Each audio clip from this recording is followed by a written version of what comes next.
कभी कभी ना किसी देश की तरक्की की पूरी कहानी एक बहुत ही मामूली सी चीज में छिपी होती है, जैसे कोई धातु। आज हम एक ऐसे ही आंकड़े को समझने की कोशिश करेंगे जो भारत की आर्थिक रफ्तार के बारे में बहुत कुछ बताता है। चलिए इसी में थोड़ा और अंदर चलते हैं। अब जरा इस नंबर को देखिए, 9.3%। ये वित्त वर्ष 2025 के लिए भारत की तांबे की मांग में साल दर साल होने वाली अनुमानित बढ़ोतरी है। आंकड़ा तो काफी बड़ा है, पर असल सवाल ये है कि आखिर ऐसा क्या हो रहा है कि भारत की तांबे की ये भूख इतनी ज्यादा बढ़ गई है। अच्छा, अब ये सिर्फ परसेंट की बात नहीं है। असल आंकड़ों में देखें तो एक साल के अंदर 160 किलोटन ज्यादा तांबा। ये कोई छोटी मोटी बढ़त नहीं है, बिल्कुल नहीं।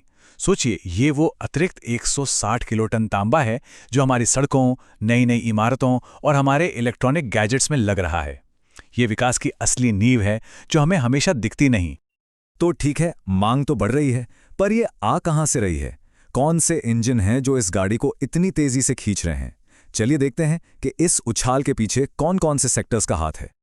और यहां देखिए, पूरी कहानी साफ हो जाती है। सबसे बड़ी छलांग 19% की कंज्यूमर ड्यूरेबल से है। मतलब हम और आप जो रोजमर्रा की टिकाऊ चीजें इस्तेमाल करते हैं। ये बहुत दिलचस्प है, पता है क्यों? क्योंकि ये सीधे सीधे दिखाता है कि देश में मिडिल क्लास बढ़ रहा है, लोगों के हाथ में पैसा आ रहा है।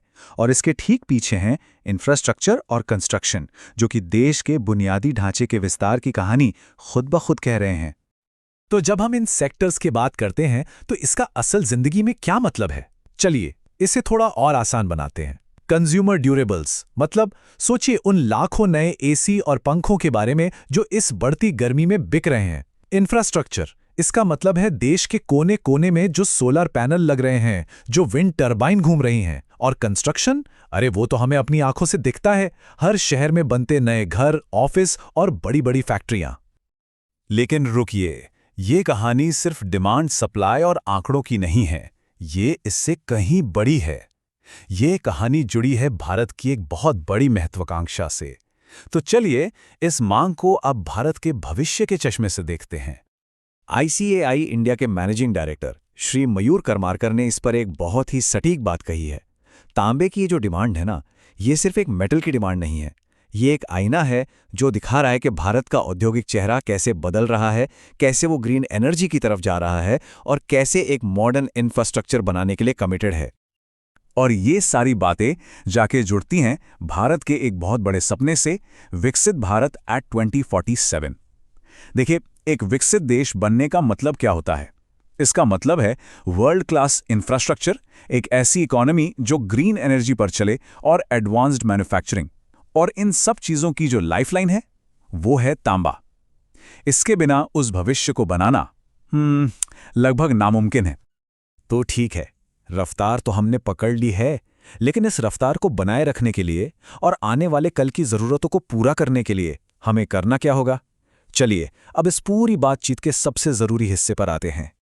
ये सिर्फ कुछ सुझाव नहीं हैं, बल्कि ये वो 4 जरूरी कदम हैं जो भारत के औद्योगिक भविष्य को बचाने के लिए उठाने ही पड़ेंगे। पहला, अपनी घरेलू सप्लाई चेन को फौलादी बनाना। दूसरा, देश के अंदर ही तांबे के नए सोर्स खोजना और उन्हें इस्तेमाल के लायक बनाना। तीसरा, यहीं अपने देश में तांबे से फाइनल प्रोडक्ट बनाने की क्षमता को बढ़ाना। और चौथा, बाहर से आने वाले तांबे पर अपनी निर्भरता को कम करना। ये चारों पिलर एक आत्मनिर्भर और मजबूत इंडस्ट्रियल इकोसिस्टम के लिए बहुत बहुत जरूरी हैं। तो घूम फिर कर सवाल बस एक ही बचता है।